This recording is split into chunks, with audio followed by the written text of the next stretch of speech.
Halo anak-anak, hari ini kita akan mempelajari lebih lanjut tentang materi sistem pernapasan pada manusia. Nah, pada materi hari ini kita akan membahas lebih lanjut materi minggu lalu. Kali ini kita akan membahas tentang mekanisme pernapasan dada dan perut. Sebelum kita membahas lebih lanjut, kita pahami dulu CP, TP, serta IKTP-nya.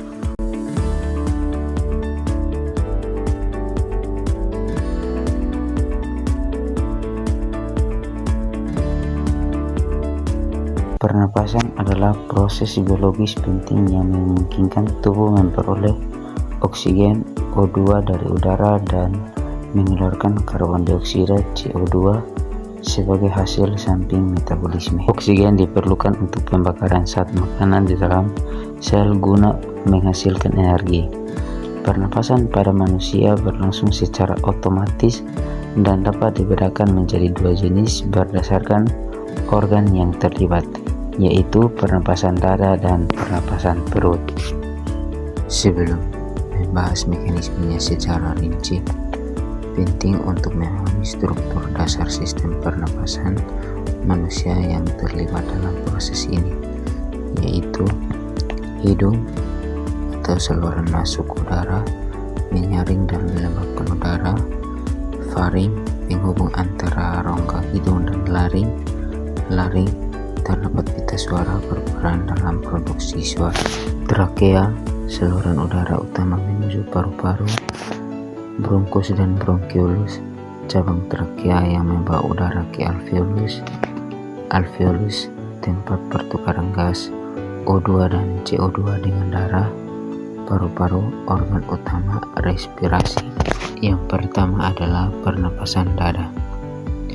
Pernapasan dada adalah proses masuk dan keluarnya udara yang didominasi oleh aktivitas otot-otot antar tulang rusuk atau otot interkostal yang menyebabkan gerakan tulang dada dan rongga dada. Terdapat otot yang terlibat dalam proses pernapasan dada, yaitu otot interkostal eksternal mengangkat tulang rusuk saat inspirasi dan otot interkostal internal membantu menurunkan tulang rusuk saat ekspirasi pasif atau aktif. Mekanisme pernapasan dada terdiri dari dua fase, yaitu fase inspirasi dan fase ekspirasi. Fase inspirasi atau menarik napas, otot interkostal eksternal berkontraksi, tulang rusuk dan sternum terangkat ke atas dan ke depan, volume rongga dada meningkat, tekanan di dalam rongga dada menurun, udara dari luar masuk ke paru-paru. Fase ekspirasi atau menghembuskan nafas, otot interkostal eksternal relaksasi, tulang rusuk dan sternum turun ke posisi semula, volume rongga dada mengecil, tekanan dalam rongga dada meningkat, udara terdorong keluar dari paru-paru. Yang kedua, pernapasan perut.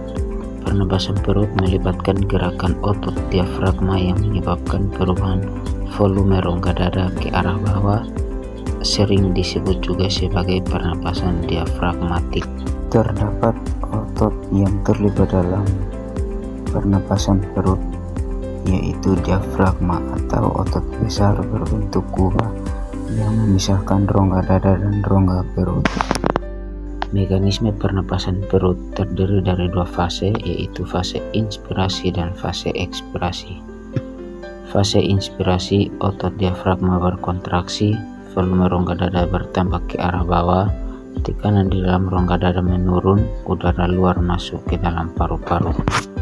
Fase ekspirasi, otot diafragma relaksasi, volume rongga dada mengecil, tekanan udara dalam rongga dada meningkat, udara terdorong keluar dari paru.